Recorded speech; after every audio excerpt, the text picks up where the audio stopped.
This is Dan Schneider. On this Dan Schneider video interview, I will be interviewing Roy Barzilai. I've interviewed him before. He is the founder of TestosteroneCivilization.com, and he's got another book out called Sex Wars, and we will go through the book and talk about it, and that conversation will begin in a moment. The book's name is Sex Wars. Its author, Roy Barzilai, is here with me. I had spoken with him before a couple of years ago about an earlier book that he had written, but we're going to be talking about this book. So, Roy, if you could just take a couple of minutes and give a little bit of background about yourself and also about your earlier book, and then we'll start in. Okay, good to be with you. I'm the author of three books. I started studying this theory actually in 2002, working as a financial analyst and money manager. So I was interested in financial economic cycles. Then was the Great Recession of 2008, and I started to study, go deeper into the economic, the cultural forces, the political forces, studying further. So I started studying also philosophy, history of religion, and I found cycles that permeate our entire cultural history. And then I wrote my first book in 2014. It's called The Objective Bible. It's about Western philosophy. And a year later, I published the testosterone hypothesis, which is concerned with how hormones, I discovered hormones, which play a major role in the cycles of civilizations. And testosterone is the masculine, the male hormone, but it also regulates sexual reproductive strategies in other animals as well. And it's very interesting. We spoke about it, I think, in 2015 about the testosterone hypothesis. Yeah. Then I continued to study even further and elaborate on my theory. And I published a few months ago the Sex Wars, the new book. It's called How Hormones Drive Gender, Race, and Culture Conflicts in Our Society Today. Well, before we go and talk about the book and its main theses, I just want to take a macro perspective, because one of the things that I think you might have touched upon in your earlier book, but you definitely touch on in this book, is that you relate a lot of testosterone and hormone production not only with society, but that this is somehow cyclic on a grand cycle of the Earth and the solar systems winding through space through the galaxy as it crosses the ecliptic of the plane of the galaxy up and down every, was it 26,000 years or so, that you see patterns in that. So are you suggesting that human cycles, hormone cycles, are somehow controlled by the bobble up and down of the solar system through the galaxy? Yes, absolutely. Our hormonal cycles actually are a consequence of a billion years of evolution of sexual evolution. We see even in plants the hormone serotonin. Serotonin is also associated with sexual dominance hierarchies.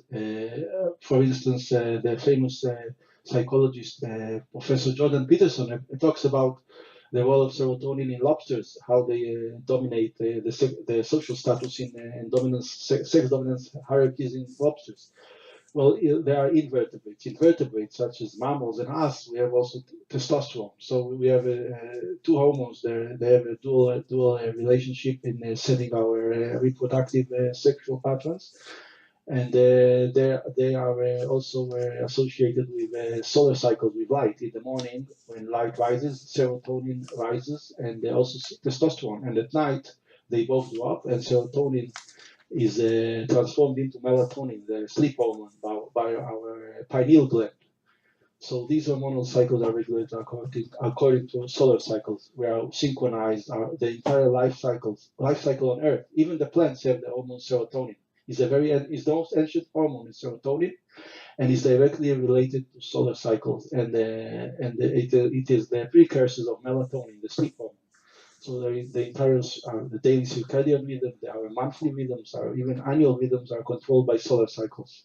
So what does this book do or pick up on that your earlier book, The Testosterone Hypothesis, left off? Well, it's a much more elaborate analysis of the entire subject of sexual reproductive strategies in evolution, of dominance hierarchies in human societies. What Howard Bloom in his work called the global pecking order of the nations means some nations rise to dominance, such as the West, the British Empire, since the Enlightenment was the major force, then the United States. So on top of the global pecking order of the nations, like the most dominant nation. And now we see it changing. The West is losing its dominance, becoming some more submissive, more as the testosterone declines. Men lose their status in society. We see the feminism is rising, and is asking men to go turn down their dominance, and the one wants to replace by a more egalitarian communist culture. And when men lose their social status, the entire society, according to my theory, is collapsing. So the West is now losing its dominance in the global pecking order of the nations, and Islam, you see, it's a culture of submission. I'll talk further about it and how it came to be, is taking over the West. So I would attest that this is a natural cyclical patterns in history. Well, first off, I mean, even if we were to accept somehow that Islamic culture is on the ascent, which I don't think you could really make, because I mean, if we look at all the technical, the conquest of outer space, we've got people like Elon Musk who's trying to privatize space. All of the technological advancements are still with the West. But just to get back to going through the ecliptic of the galaxy, if that has an effect on hormones, why would that affect certain parts of the planet more than the other? I.e., wouldn't all men over the planet be affected by this if it's all tied in? Absolutely, you're correct. We are all co-affected. That's why we are losing the culture of masculine dominance. Islam is not a culture of dominance. It's called submission. It means submission. It's a culture of submission. And you can see their prayer posture. When they pray 5 times a day, they bow down toward earth. Now, earth is the feminine. It's called Mother Earth. The Judeo-Christian Western culture, as you see, like in the United States, it was found by English Puritans on the Judeo-Christian culture, on the biblical values, is built upon the idea of God the Father, the masculine ideal. Now, God is not part of nature; He's over nature. He dominates nature. He's a dominant figure, dominant father figure. Islam is very different. Is a different viewpoint. Now, if you see its prayer posture, is the Eastern religions such as Islam is similar to Buddhism. Buddhism, when they pray, is the same posture of submission. They pray down in submission. This is a feminine posture. That's why the feminists, they like Buddhism. They love Buddhism. They love the Eastern mysticism, and they also like to submit to Islam. When you see the major force that is against this feminist Islamic trend is the masculine evangelical Christians, you might say the Republicans in the U.S., hold the biblical masculine ideal of God the Father, the dominance hierarchy. And this dominance now is coming into assault by the feminist trend. And so, yes, the solar cycles, through the hormonal cycles, actually coordinate and synchronize our entire earthly human activity here. So, just to get back to sort of the broader perspective, if we accept the premises that you lay out, are you suggesting that we're heading into a dark age because of this feminizing? Well, hopefully, testosterone and solar activity and testosterone and serotonin, all the happy chemicals that motivate us, and dopamine that motivate us to promote a culture of reason and the individual rights of independence, the culture of the Enlightenment, from which the United States emerged in 1776. I want to show you a chart here that it was actually the peak of solar activity. I will show you this chart. You see here from 1680 to 1776 was a major rising trend in solar activity. And then you have the Age of Enlightenment, the English Enlightenment, philosophers such as John Locke, Isaac Newton, founder of the modern science, and the Age of Liberty, the ideal of liberty, of individual rights, and peaking with in 1776 with the founding fathers of the United States, the Declaration of Independence, and the ideal was masculine. In the Declaration, you see man created in the image of God. God the Father is a masculine ideal. There was no feminism in these ages. Then you have the Counter Enlightenment, the German Counter Enlightenment. You can see here again from 1776 to 1930. And then German philosophy took over. English philosophy was on a decline. German philosophy, with a massive assault on reason, on individualism. You see Kant is a famous critique of pure reason. And then you have Hegel, Marx with communism. Then Nietzsche, Heidegger, Nazi socialism, culminating in Hitler and the rise of the Third Reich. And also you have the rise of communism in Russia, Soviet communism. You have fascism in Japan in the 1930s. So you see when solar radiation declines over such a long period, it culminates in a decline of individualism and liberty and the culture of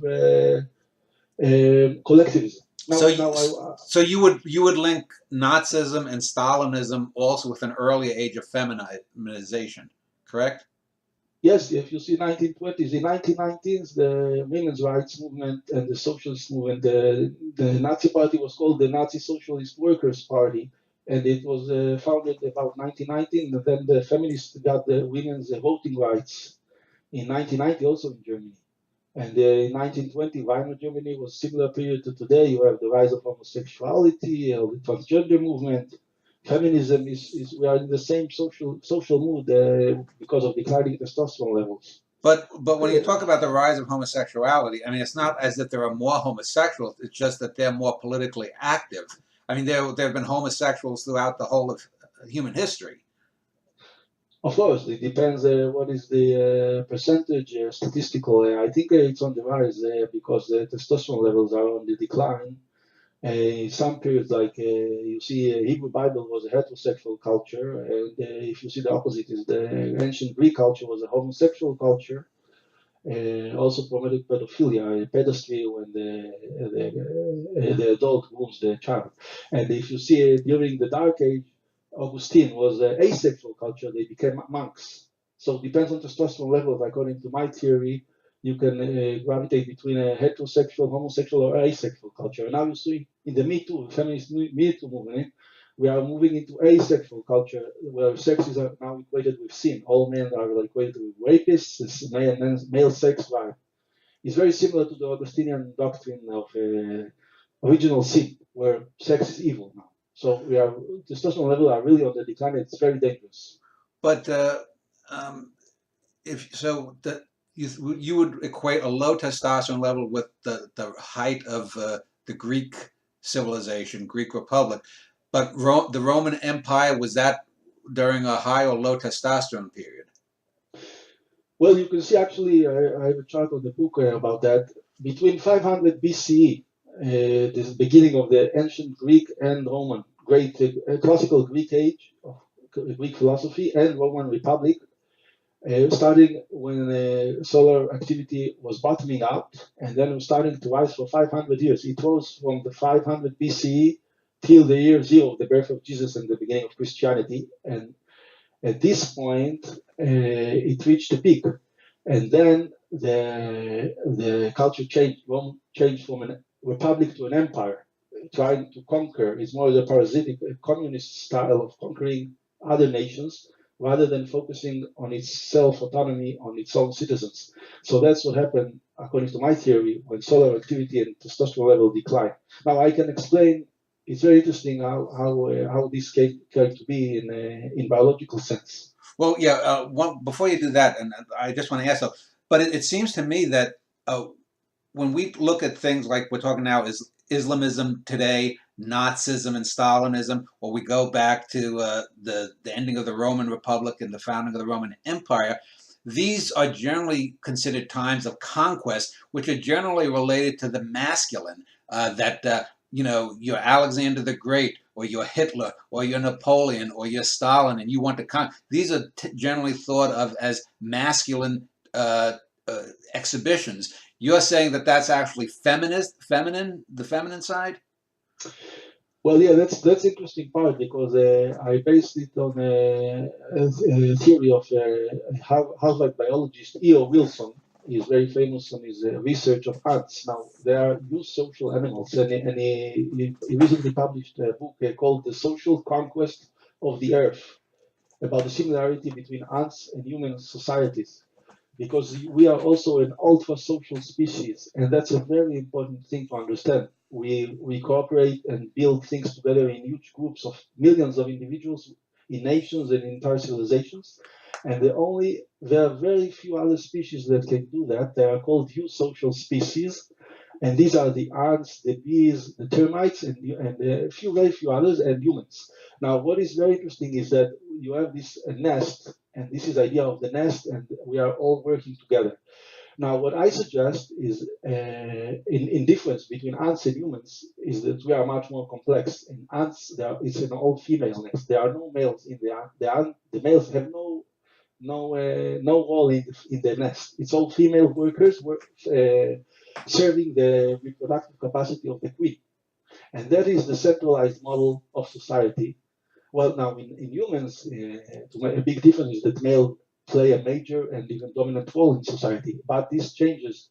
It is not fixed. We have a phase transitions between periods of masculine independence culture and the more feminized ant nest-like communist culture. Now, this is even E.O. Wilson stated that the humans have this difference from ants. He actually states that communism, Marx, he says, Marx was right about communism, was only wrong about the species. The best species for communism is ants, because the female workers are sterile. They don't reproduce, only the queen reproduce, so they serve the reproductive function of the queen. And that is the centralized role. And if you see great conquerors like in history, the conquerors of empires, like Genghis Khan. Genghis Khan was a huge murderer and conquered. He gathered all the females. They liked the virgins, and so he had like a harem of 8,000 women, which he conquered from all his territories, and he was the master of the harem, and he reproduced with them. And this is also the idea of Muhammad, of the Islam, the conquest of Islam, to get a lot of women virgins to reproduce with. So this is a very different style of reproductive strategies. Mm. And if you see the opposite side, the masculine side, like the United States, the founding fathers, they were not interested in conquering any other nation. It's inner growth. The United States grow from within. They're not interested in conquering anything. They want to keep their secure borders, and this is a masculine culture where the men guard the borders. When you see Trump is very interested in the borders of the United States. He doesn't want an empire. He's not concerned with other nations. This is the masculine versus the feminine, and the pendulum of history actually, I think, swings between the feminine and the masculine sides. But the two things I would ask is there any positives that you would see in these feminine trends or these feminine interregnums between what you see as positive masculinity? Because if you look at history, and this is why I talked about the perturbation through the galaxy, is that it's not like all of history is happening at one time. I mean, if you look around the globe, for example, there are certain parts of the globe where you get these conquerors, but in other parts of the globes, you have civilizations that are flourishing. If you went around the same time, you mentioned Genghis Khan. Well, you also had the rise of Mesoamerican cultures on the opposite side of the globe that were not really great conquerors. That came later during the same time of Columbus. If you look at you mentioned like the fall of the Roman Republic into the Roman Empire, but you also had Chinese dynasties that were stable for hundreds of years there. So, I mean, again, it just seems like you're cherry picking information to fit into your cyclical model. Well, actually, if you study the hormonal differences between the West and China, there are many academic studies which I quote that in the West, testosterone levels are much higher. It's a more masculine culture than the Eastern Chinese culture, although the Chinese are extremely intelligent. But then my question would be though, if we are guided by forces beyond the Earth, even, I mean, if we're bound by these galactic forces, these forces that the the whole Earth as sort of a Gaia being affected together, then how are you saying then that our own internal hormones though still have the power to resist the outer workings there? Because if the Chinese are in an up period of masculinity and the West is in a down period, and Mesoamerica is in an up period and Africa is in a down period, then that would seem to be asynchronous from your idea of these larger, grander cycles, no? Well, actually, I don't think they're in an up period. I think we're all going together the same period, the same solar forces affecting all of us. We just experience them differently because our DNA is different. Okay, so For that so that instance, so that that's the thing. So is there a racial or an ethnic component then that is different? absolutely, yes, yes. We have races and ethnicities have different inclination, different testosterone level, different quantities of receptors in the brain for dopamine, for serotonin, very important hormones, serotonin and testosterone. So the Chinese is a much more feminine culture. That's why they never developed the concept of individual rights as the West has, and that's why the West has flourished so much when the solar activity rises. I think the West flourishes much higher than the East, but when because we are more sensitive to testosterone and serotonin levels because we have more high receptors of these hormones. So even the testicle size in the West are much bigger on a comparative basis than in China. So, but on the other side, when testosterone level falls, we are much more sensitive. So the upcycle is great.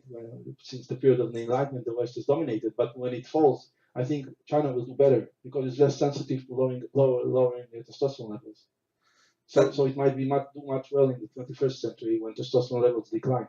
uh, that almost sounds like the difference between northern and southern hemispheres. That because the Earth inclines at 23 degrees or so, when the Earth is at the closest to the sun, the north is experiencing winter because it's facing away, whereas the south is facing winter when it's farthest from the sun. So it has greater high. It generally has higher degrees of it has greater swings in temperature between summer and winter than the northern hemisphere, generally speaking. That's why Antarctica is generally colder than the Arctic. So you're saying basically that because of these individual racial or ethnic components, these individuals are affected less or more by these greater galactic cycles. Yes, sure. Let's say in cold countries such as Finland, during the winter, people are more depressed because there's still less solar activity. But when the solar activity rises, let's say in early summer in May, we have statistical studies on fertility rates in Finland rise substantially higher because people are more sensitive to the rising solar activity and they have higher testosterone levels rise when solar activity rises and much higher rates of sexual reproduction. Well, you've talked on a societal basis. Have you looked at, for example, famous discoveries in science, whether in the West or in the East, and do you plot them out year by year, and do they fit this pattern? Do you think? Yes, of course. I see. If you see, let's say, the father of modern science, the great scientist Isaac Newton, you can see that his work was in period of the beginning of the rising solar activity in 1680s till 1776. It's right at the beginning of this period, and usually in the beginning is the most affected, according to my study, because it's starting from almost zero and to a higher level. It's the same similar as testosterone rising in the morning. So we have also a erection during the morning, men have, because testosterone rises in the morning. So I think it's influenced this great advancement in science by Isaac Newton, the father of modern science, and we have enjoyed till today this period of enlightenment. Now, enlightenment is from the word light, and light raises testosterone and serotonin. That's why even in religion we say God is light, good is light, and Satan is associated with darkness. And even the Chinese in philosophy, you have the yin and yang. The yin is the feminine, is associated with the moon, with darkness, the feminine, and the light is associated the yang in Chinese philosophy is associated with the masculine, the sun, the powerful energy. The Chinese understood it as well as the Hebrew Bible. In the Judeo-Christian, you have this dualism between God and Satan, the light and darkness, and the story of the Garden of Eden. The female Eve is tempted by the snake, who's associated with Satan in Christianity, and that's the forces of darkness. Now, men have higher testosterone levels, are more sensitive to light, so they are associated with the light, and the female is less testosterone and serotonin. They're more associated with darkness in philosophy. You can see. So we understand this even before we knew anything about hormones. Well, I mean, when you're talking now about being a feminine, the rise of feminism and lower testosterone levels. By the same token, though, if you look in the sciences, this seems to be a golden age of science. If you look in archaeology and studies of dinosaurs, we know more now than ever before. Computer science, artificial intelligence and computer science, astronomy. We've located Earth-like worlds now in the last 15 years, hundreds of them. It could be within 5 or 10 years we might find another world very much like Earth. This seems to be a golden age of science. Yet that is, how could that be if we are in this feminine down cycle? Well, you are absolutely right. We are still making progress, but the question is, what is the rate of progress? We started from a very high rate since the Enlightenment with Newton and then Darwin, making the evolutionary theory, and we are still making great progress in many fields, especially information technology. But I would argue, and I read some other, like Peter Thiel is arguing about that actually the rate of progress is in rapid decline. Because if you see the resources that the academic establishment now has are incredible. It's hundreds of billions of dollars a year, with thousands and millions of researchers and academics. And I would argue that relative to the huge investment we're making in science, we are not making such a great progress. But if you look at the 19th century, then you had like great theories in chemistry, and the table of elements. You had Darwin. You had a lot of great scientists, Einstein, and you had other in electricity. The resources that the academia had were maybe 1% of what they have today. And what comparable scientists you have today to the name of Darwin or Newton or Einstein? I don't see such great names coming up today. Now we are more a feminine culture, so it's more like a groupthink, ant nest model, hive mind, where they work together. The females are better at working. There are incredible advantages to the female brain as well. It's not an error that there's a female brain and a male brain. They are both very important. We can talk about this. Yeah. So the female brain is much better at working with groups. That's why they're more like communism, communal structure, and it's also important for science. They're a group mind, but on the other hand, they inhibit the individual achievement and advantage, and that's why you don't have great scientists today like Darwin or Newton or Einstein. Well, I guess the counter argument to that would be that you can only invent the wheel once. I mean, when you talk about the basic 7 machines, the screw, the lever, the wheel, etc., once you've invented them, or once you've discovered gravity, or these are the big things. Now science, we have the big picture, we've got the frame. Now we're just sort of filling in the painting inside the frame with little details. But aside from that, you mentioned just now that the feminine mind is good for certain things. So, because it seems to me that in the first 2 books, a critic would say that you're very down on the feminine, that you might have an almost misogynistic take on things. But you just mentioned communal activities and stuff. So what positives have you seen now or in historical periods that you could refer to in these feminine interregnums? Well, actually, I think this is the part of the genius of the human species, that it has these transitions between the masculine and feminine. That's why we get the adventures of both genders. because on one hand, the male brain is much more inclined to systematizing, to independent thinking, but it's compromising the group work. And like ants, that's what makes us great, as E.O. Wilson states, because we have this capacity to work in millions and even billions of individuals in the society.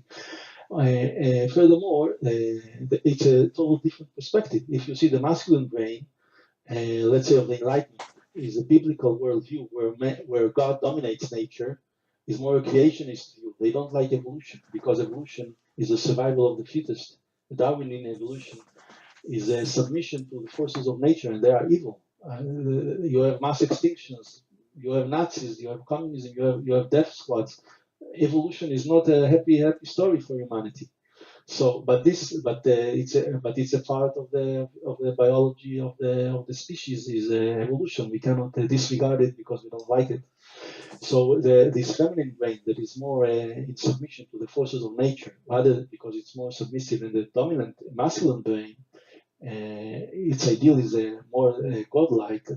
God the Father who dominates nature, who is not part of nature, has a total different perspective. So we have this different perspective of the yin and yang that are essential to understand the whole picture. And that's what I'm advocating. I'm advocating for a new scientific revolution in which we have to understand our pre-programmed brains, our different, and the famous psychologist Jonathan Haidt speaks about this in The Righteous Mind.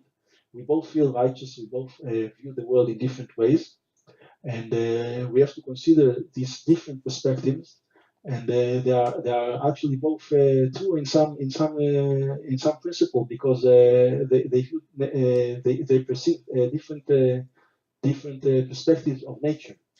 But there are also downsides to declining testosterone,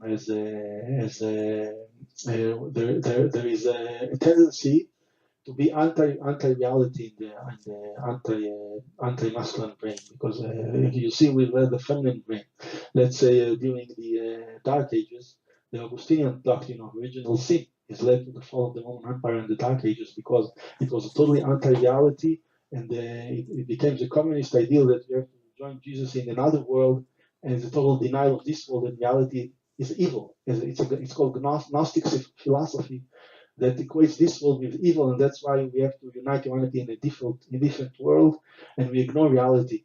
And this is also very, very. You see, feminists. That's why they love Buddhist philosophy. Buddhist philosophy is also very anti-reality. It's about denial of reality, about excessive altruism.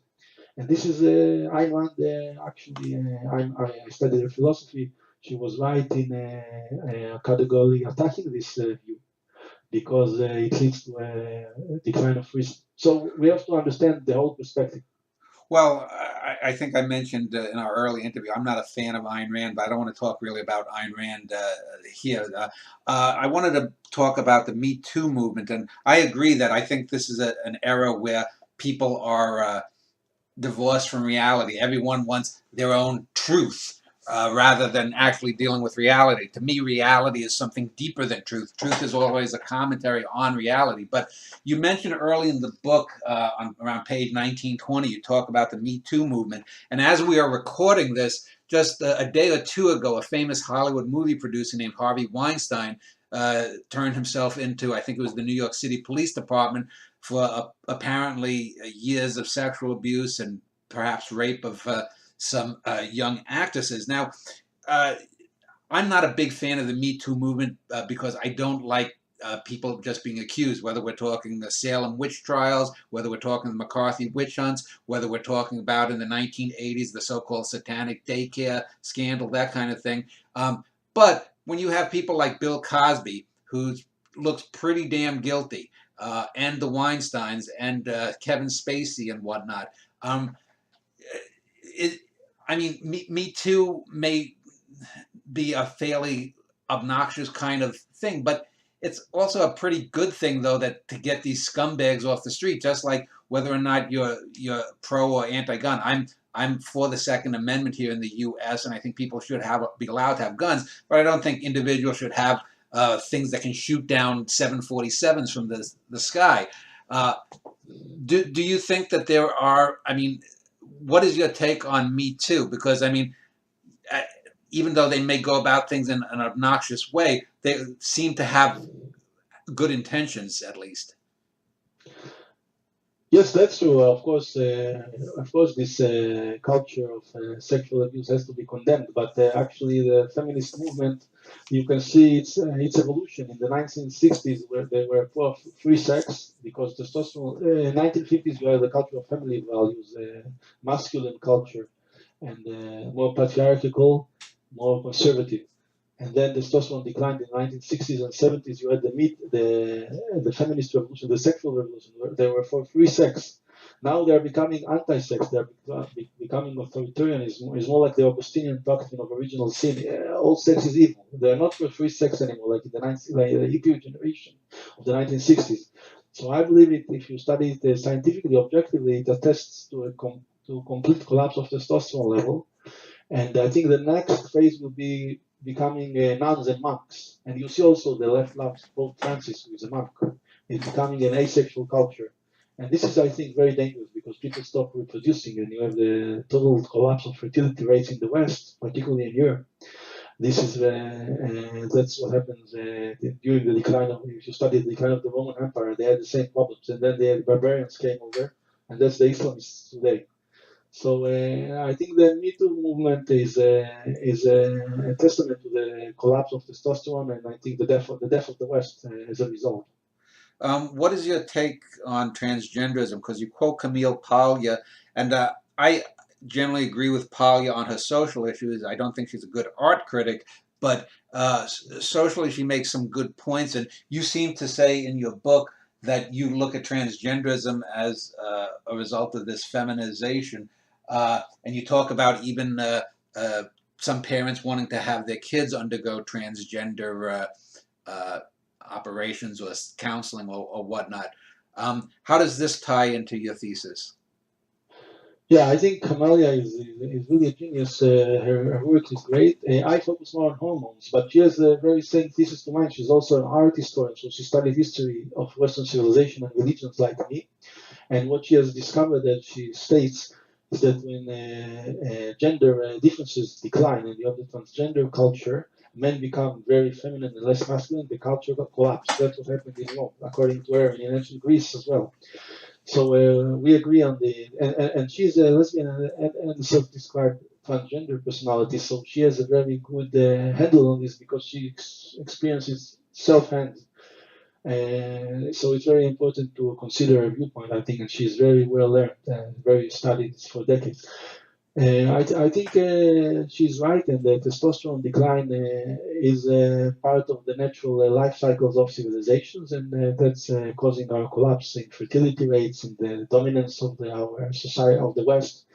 And we are heading in a wrong path. But I believe that it's the masculine dominance drive to control nature. Nature is more feminine, and you see it in the Bible. Is the God the Father, the masculine ideal, who dominates nature. And in Genesis 1 is very important. It says, "Be fruitful and multiply, and subdue the animals, control nature."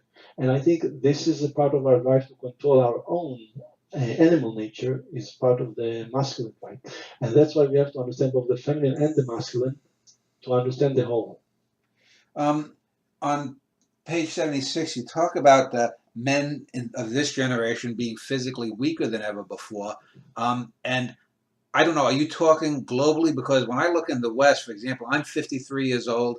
I'm 6 foot and a little bit over 180 something pounds. And while I'm certainly not an Arnold Schwarzenegger, I'm in pretty damn good shape for my age. And I think back to my own dad, who was born in 1916.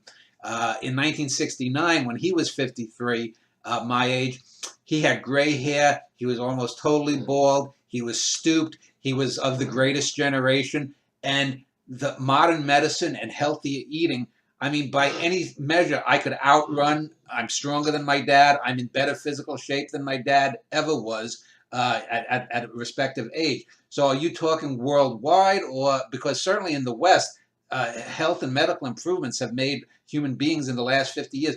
I mean, just when you look at people, people talk about, 40 is the new 30 or new 20 or something like that. I mean, people who are older look better and are healthier than they have ever been. Well, I'm not sure about that. If you look at the obesity epidemic and the low testosterone levels, now they came a study by a pharmaceutical company in the United Kingdom was published in the Mirror magazine.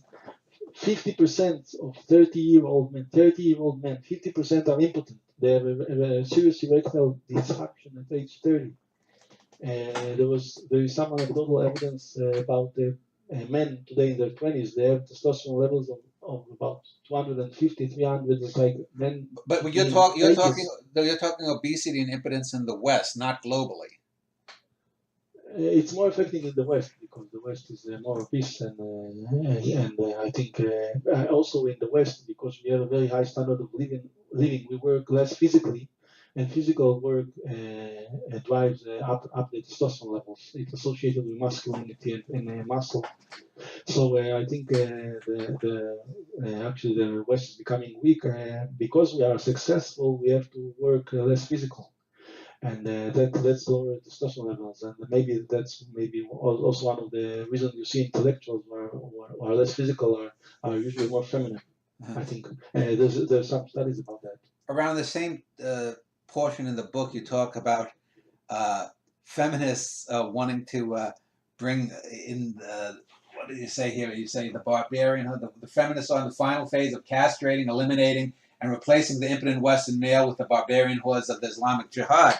But I mean, that seemed just like a statement designed to get an interview reaction because I mean, certainly I can't imagine your typical other sexual LGBTQTA whatever feminist wanting to interbreed with Muslims. I mean, most of them seem to be repulsed by it. Yes, I agree that generally the feminist philosophy should be more condemnatory of the way women are treated in Islamic cultures, but they're trying to tread around the idea of cultural superiority. So you're dealing not only with sexual issues, but with cultural issues, and having, say, a white Western feminist woman looking down and telling, a ragtag Arabic farmer that he's an animal because he abuses his daughter and his wife.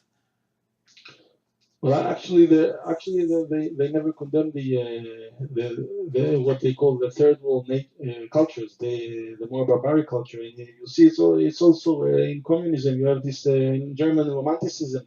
You have this worship of the barbarian, the nature, the uncivilized creature. As Rousseau called it, I forgot the savage is the noble savage. Is the noble savage. If you're savage, you're noble. You're noble because you don't use nature. You have to understand this eco-feminist movement, the worship of nature, the environmentalist ecological movement. They hate the idea of human progress, of man's command over nature, of the industrial revolution. They hate the industrial West because they believe that man, the Western man, is chauvinistic, is evil, is using nature, is using the natural resources, and that's bad to the animals, and all this eco-feminist worldview. It's also, you see it in Buddhism, which they love. It's the Eastern mystical religion. They demand submission to nature. That's why they hate God. They want to castrate God the Father because he dominates over nature. That's why you see the atheist movement and the feminist movement go together with a total hatred of the biblical God the Father concept. And this is actually the concept that made the West great. That's the foundations of Western liberty. Liberty, the creation of the independence, that man is made in the image of God. That's the dominance view of man over nature, because God creates nature, he dominates nature. And man is a creator, he's a producer, he's a thinker, he's a rational man. Well, that's also the Aristotelian view. I think you could argue that Western culture, especially here in the Western Hemisphere, was built upon genocide and slavery too, but we've cast those off as negatives too. And I think an enlightened reason point of view points to a godless universe. But putting that aside, I think in our earlier interview, we talked, I think your book had touched upon intelligence and race too. And I believe you bring it up. I could be wrong, but you bring it up again here, and I just wanted to touch on that. This is around page 131 or so, and you talk about the well-known differences for the average IQ test that of people who've been tested, with sub-Saharan Africans being the lowest, European whites being in the middle, and what we call Mongoloid or Oriental or Asian, East Asians testing out the highest. But you also point out too that Sephardic Jews and East Asian cultures test the highest. Now, uh, putting aside the idea of race, though, it seems to me when you look at Jews and you look at East Asians, these are very family-based, clannish cultures wherein individual success is seen as a boon to the family rather than the individualist West. But if you look, for example, in the East Asia, Indonesia is a far different society than Japan or Korea or China, the three main northern Eastern Asian peoples that test the highest. And if you look at Indonesia, the Philippines, if you look at some of the East Asian nations closer to India, they don't test as high. So wouldn't the fact that Sephardic Jews and the sort of Northern Korean, Chinese, Japanese, East Asians testing higher, wouldn't that be more of a testament to their cultural devotion to the individual, the whole family supporting individual success rather than the Western individualist, I'm going to pull myself up by the bootstraps? I mean, wouldn't that be just as, good an interpretation as the racial one? Well, I think there's a big difference between the East Asian. They're incredibly intelligent, but if you see the ancient Jews were incredibly individualistic. The ideal of the Hebrew Bible is liberty from oppression, from the bondage in Egypt, forming a new state of Israel. And although you are right, they're very family culture, it's much more individualistic. And if you see the Chinese culture, it's very communist. They never have any idea of liberty of individual rights because I think they have a much lower testosterone levels. Now, Well, the but Jews lost their hold on, testosterone. right? I mean, I've known individuals, families, and wow, there's a difference when we talk about the political system and and individual families. For example, Maoist and Stalinist ideology is not that different, but Russian culture and Chinese culture is vastly different. Their political systems that are imposed from the top is different than I mean, the Chinese family is a much tighter bonded unit than the Russians have ever been. I mean, Well, that's true, but if you look at history, the Mongols have destroyed Russia in the 12th century and ruled it for 300 years, extorting their money, the women, and I think they were under a huge oppression. And the West, because of its geographic distance, was spared from this occupation by the Mongols. The Mongols has a huge influence on Russian culture, and I think that's why the Russians haven't devolved much of individual rights in their culture. They're more communist and oppressed. They remain the slave culture, actually, because of this Mongolian disaster. And it also a great impact on Islam. And they destroyed the Islamic world, the Mongols, and they had a huge effect on world history. And also China, actually, they destroyed much of China as well. So I think one of the reasons the West rose to such greatness over all the others is because of geographical distance from the East, from the Mongols. And the West managed to remain a high testosterone culture for a long time. well, And it seems how would that you explain the intellectual success of Sephardic Jews vis-a-vis the cultures that they live in? Because when you look at Jews, whether they're in Germany or Russia or East Europe or even in the Middle East, they tend to do better. So, are we talking a racial component or a social component? Because they're always the outsider, wherever they. So when you're an outsider, there's the tendency to bond together and be tighter and be more supportive. you're absolutely true. That's why the Ashkenazi Jews they have a very highest IQ in the world. I think about 112, and their verbal IQ is very high. That's why they're more represented in like attorneys or software engineering. in mathematics and verbal intelligence. But the problem with the Jews is they become submissive during the fall of the Second Temple when the Roman Empire conquered them. And Nietzsche actually testified to this. He called this the slave mentality. They adopted the slave mentality. They were the master versus slave. In the Old Testament, you see their prophets are very strong. They're very masculine, like Moses. He raises his hands up like this. It's called holy hands in the New Testament as a sign of victory, of dominance over the pharaohs in the great triumph of Israel and liberty. And if you see in the New Testament, it was also written by Jews, as Jesus was a Jew. The ideal is become to give the other cheek, to be soft, to be submissive. And that's what happens to the Jews when testosterone levels decline. And the Jews today are still very submissive. That's why most of them are communists. If you see the American Jews, most of them are for communism, for Bernie Sanders styles, Venezuela socialism.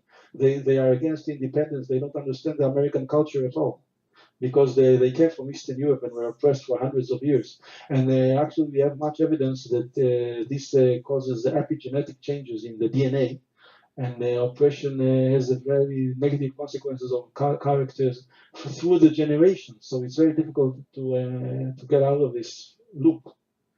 Yet, oddly enough, though, Jews have often been considered rabid capitalists too. I mean, it seems that whatever fits any person's axe to grind against the Jews, they're either communists or capitalists. They either want to kill Christian babies, or it just seems they're a very convenient scapegoat. It depends on the culture. They have a capitalist culture in Judaism. If you see, the Talmud is very pro-capitalism, but it was considered by Marx as he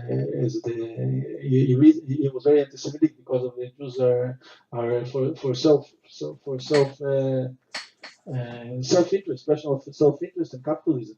But you see where the Jews became successful was mostly in Western Europe and the United States, because they integrated into a capitalist culture created by the Protestant Christians, not by the Jews. The Jews were most of the communists in Russia were Jews.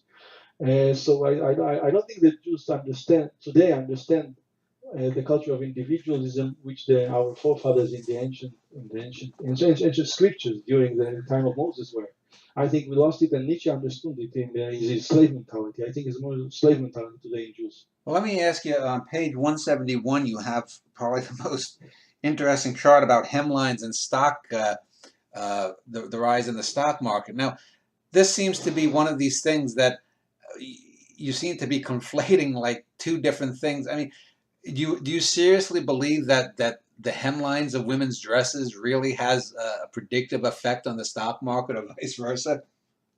Well, it's not my belief. It's based on academic studies, as you see, which are over 100 years, I think, of data. So yes, of course, you can see it even today, and you see during the 1970s when you had the bear markets in stocks. That's where the Iranian Revolution and they forced women to wear hijab, cover themselves. And we're going back to the dark ages when people feel pessimistic, dark. They become anti-sex, like the Me Too movement. They're anti-sex. They want to be nuns and monks, and they want to cover their body. They want to deny their physical existence, and their sexual drive is considered evil, like the Augustinian doctrine of original sin, which led to the Dark Ages. So I think hormones drive everything, I think. Well, let me ask you about Richard Dawkins, because around page 200, 203 or so, you talk about Richard Dawkins. Now, early in the book and early in this interview, you talked about atheism as sort of an exemplar of the feminizing of the West. You talked about the masculine God and Judeo-Christian values and whatnot. Yet here you have Dawkins, who's one of the quote-unquote four horsemen of the atheism, who, for me, whenever I hear him with his lilting British accent, he seems to me the epitome of what one would used to have called a pansy. I mean, he's hardly a masculine figure. He's this, I'm going to drink my tea with my pinky out kind of English fake guy. And he's an atheist. So you've established that atheism earlier is part of this feminine, the feminizing effect, and yet you're talking about probably the most famous atheist on the planet, and he's too masculine for the West. That seems to me an obvious case of cherry picking.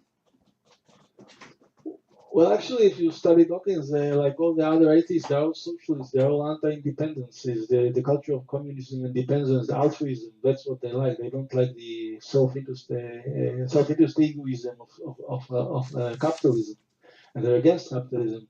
But I think Dawkins is an old guy, so he's much more pro-Western, pro-reason, relative to the millennial feminist generation. He's not a crazy feminist. He's not about. He's for feminism, for socialism, but not radical like today's millennium generation. But he wrote a book. He wrote a book. I mean, totally several books. In fact, he spent the last 20+ years making millions of dollars, basically bit by bit, brick by brick, taking apart Judeo-Christian culture and values and mocking it, and not only just taking apart, but mocking it, openly mocking it. Yes, it's true. Yeah, I think he's made a great job of destroying the part of the masculine part of the Judeo-Christian civilization, and I think now he's becoming aware of it because he stated recently a few times that he's actually concerned that we're going to lose Christianity for something worse like Islam, and he's warning about Islam, and he understands the danger of Islam. So he's much more rational than the radical feminists who want to obliterate the West, and they're actually the postmodernists. They're actually anti-reason, anti-West. He is still pro-reason and pro-West, but he's moderate. He doesn't say the West is the best because of the Judeo-Christian culture, like the founding fathers of the United States or John Locke would say, or Isaac Newton. But he's still pro-Western, so he's not actually so evil. But so he's afraid of the feminists. Actually, he criticized the radical feminists.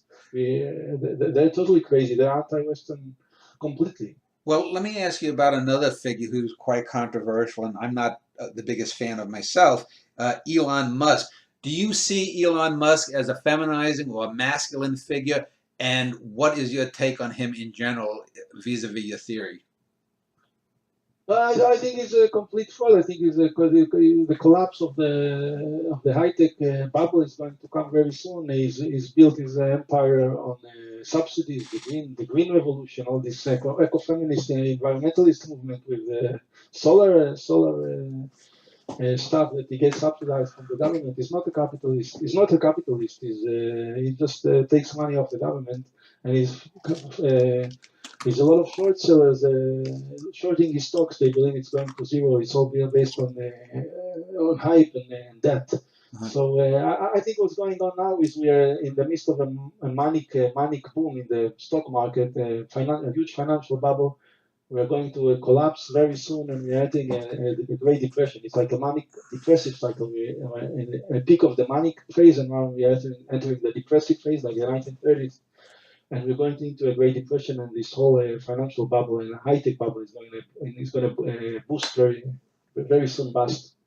Well, let me ask you something that isn't in your book, but to me seems, if you're talking about trends going outward and the cyclic nature of things, there's a movement called transhumanism out there, and people like Ray Kurzweil are talking about artificial intelligence and the merging of humans with robots or androids or becoming androids, cyborgs, whatever you want to call them. What is your take on that? Number one, it seems almost inevitable that, say, by the end of this century, we will have active cyborgs. I mean, people like the old American TV show, The $6 Million Man, when we already have people who have artificial limbs that are stronger and faster than natural limbs. We probably are going to have brain implants of some sort within the next 50 years or so. Do you see this as a boon or a bane, feminine or masculine? Well, I actually I love the high tech. I also studied computer science, so I'm all for innovation and artificial intelligence. It's very good. The culture of reason. We want what Kurzweil suggests that we enhance our rational capacity with artificial intelligence is great. I'm all for it. But I think we are actually going to now a peak hype period in this high tech bubble, which I talk in the book about the 70-year cycle. It started in the 1950s, the artificial intelligence revolution, and now it's peaking. And I think we are in danger of falling into an artificial dark winter. It's called an AI winter. And there's periods when people get social testosterone levels fall, people become reluctant to invest and become anti-reason. They don't believe in progress anymore. And this is a very dangerous trend. I wrote an article about it and sent it to a few high-tech artificial intelligence people, but they didn't seem to realize what I'm talking about. I think we're going to another AI winter very soon when the financial boom turns into bust. But and also I quote psychologist Professor Gary Marcus. He writes that artificial intelligence now, there's a lot of hype there, but actually we haven't made that much progress. He says from the 1950s we developed some mechanism in the 1950s, which we developed over the last 70 years and made a lot of improvements, but we still don't understand really how a child's mind develops and how it grabs the physical world. And the artificial intelligence hasn't made much progress in that. So I think there's a big bust coming in all of our high-tech culture. Well, I want to talk about the end of your book and talk about, you use a very masculine language, and I want to ask you a question based off of that. The last sentence of your book says, "This book has sought to align with that vision, suggesting that greater human understanding is the key to conquering nature." Now, you don't say living at harmony with nature, but conquering nature. So you have that very old enlightenment, man shall rise, man is the marvel of the universe kind of thing. So do you believe that mankind or humanity is bound to conquer nature overall? And how does that fit in, for example, with global warming? First off, are you someone who acknowledges that the earth is that the earth is warming and that it is more than likely human caused? And if not, how does that fit in with your whole thesis? Well, I believe when testosterone and masculinity declines, as we are experiencing today, it's the same thing happened in the 1970s, 1930s. You see the eco-feminist movements. You heard in the 1930s, the Nazis were great environmentalists. They passed the environmental acts. Hitler was great. Was a vegetarian, I think. Yeah, they had great animal protection laws. They didn't extend them to humans, though. Yeah, well, that's right. That's the anti-humanist and psychologist Steven Pinker actually writes about this. That progressives, the liberals, they hate progress because they don't like the idea of progress. The idea is that man conquers nature. That's the entire idea of man's greatness over nature. That's why they hate Trump, because they say, let's make America great. It's a masculine thing to be great. Is the masculine drive, because the men compete for the females, the males in nature. So the males have to produce to be competitive, to wish to win, to be great, to be winners. That's what he's talking about, all the winners, and that's why the feminists hate him so much. And he's also anti the global warming agenda. Now, this of course has nothing to do with reality. It has to do with the eco-feminist culture that hates masculine dominance over nature. That's a sin for them. It's like original sin. It's the same. It's the same thing, and it's taken from Buddhism. Buddhism have this view as well. They have to do this. They worship animals, and they worship cows. They worship nature. It's the same culture. The feminists love Buddhism. So it's a religious worldview. It has nothing to do with science. Actually, I think it's the end nail of modern science. I think modern science will collapse. The testosterone will collapse. That's what happens. So to be clear, then, you do not believe that global warming is caused by human intervention or human progress or whatever you want to call it? No, actually, I don't think it's possible to have much global warming, because solar activity is in rapid decline, and that's why we're becoming transgender culture. It causes testosterone collapse. So I don't see, according to NASA itself, we have we have a huge decline in solar activity.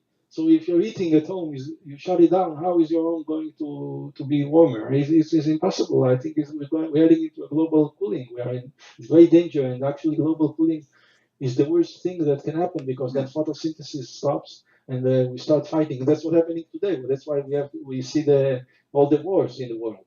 But solar cycles wouldn't increase carbon and carbon dioxide in the atmosphere or methane in the atmosphere. That I mean, even if let's say we and I agree that, for example, global warming could lead to another ice age, because if, for example, all the ice in Greenland melted, that's going to make the northern Atlantic much colder. We'll probably not get the Gulf current over to England, and Europe is going to at least be plunged into an ice age, most likely.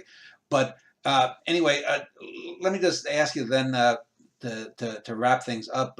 So uh, your book, though, seems to be one in a chain link. What is the next logical step, or next book, next purview for you to take on in this continuing idea about nature, human hormones, and human history?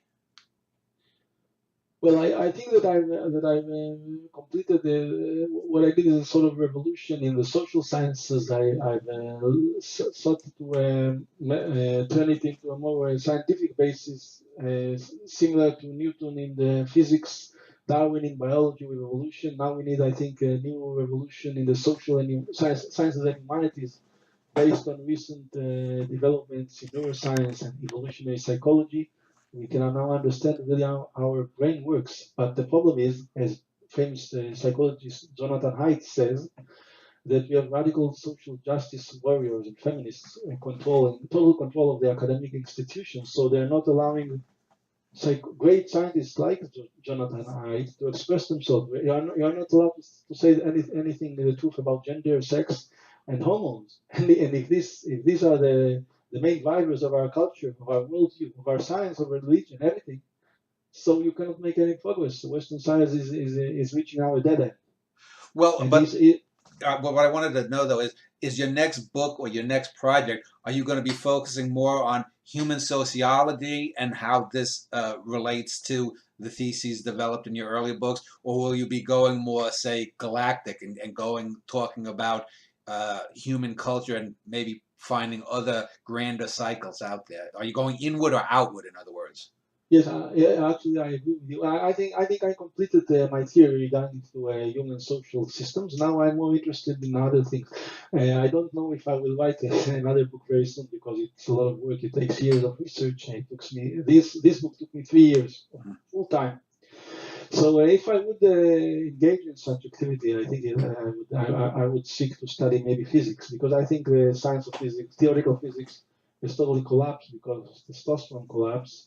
And now there's total denial of reality. They think there's multiple universes and time can go backwards, and we have this quantum weirdness. I think there's total collapse of physics.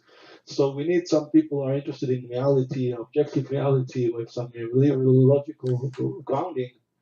Well, let me just ask you this, though, because that seems antithetical to the idea of a God, though. I mean, earlier you talked about God and Judeo-Christian culture and the Enlightenment and all of that stuff, and that's all one thing. But the whole idea of God is just as supernatural as ghosts or aliens that abduct people or Bigfoot or the Loch Ness monster or all of these things. I mean, so how do you square your idea of wanting to get to more reality? You're still believing in a God. Well, you have to understand the idea of God. I think it's very misunderstood because there's a lot of So you're propaganda from let me both get, sides. so you're not a Judeo-Christian God. You look at God more as sort of a cosmic force. Well, I think if you understand the Judeo-Christian, the philosophy of Hebrew scripture, which I do in my first book, the Objective Bible, I think there's no problem with understanding. And if you look at the father of modern science, Sir Isaac Newton, he was very biblically oriented, and the idea of God is a masculine ideal of order. It's called the God of order. Is Newton's God was called the God of order. It's the dopaminergic men have higher dopamine levels, and they seek patterns of order to understand the universe. That's the systematizing brain versus the feminine empathizing brain. That's why women are more like more sympathetic to mysticism. They like Buddhism, which is actually very anti-science, because according to this Buddhist worldview, there is no objective reality, and this is a problem if you're trying to develop science. So the biblical God is the God of order. He creates objects. He creates order out of chaos. If you read Genesis 1. And this is a great philosophy. Genesis 1, I think, is the greatest philosophy of all history because it explains the brain, the masculine brain, how it sees the world, the masculine perspective. And that's why the feminists, they're also atheists, they're anti-God because they're anti-order. They want to return to chaos, to the primitive barbaric state of nature before man created order. And that's the anti-enlightenment, the counter-enlightenment project of German philosophy, the Romantics. They call it Romantics. That's what the feminists like. They like this German philosophy of back to nature. And it culminated with Hitler and his environmentalists called the demanded human sacrifice. It's a pagan cult that demands human sacrifice to Mother Nature. And when you see the Judeo-Christian collapse, we'll return to paganism and human sacrifice, I believe. Like we happened in the 1930s, we had mass murderers like Stalin and Hitler.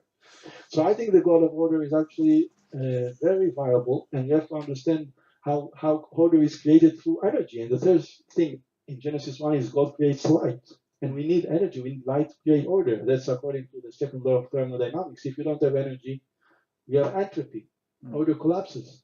So if you understand the philosophy of Genesis 1, there's no contradiction with science. Actually, it supports science. Well, it should be said, just in fairness, that Newton spent more time studying alchemy than he ever did the Mathematica Principia. So he had his weird ways too.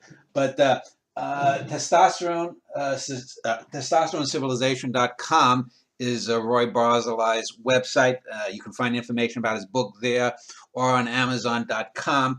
And I'll link to both. And I want to thank you, Roy, for spending an hour or more talking about your latest book. And whatever you write about in a few years, please contact me in the future because I enjoy talking with you.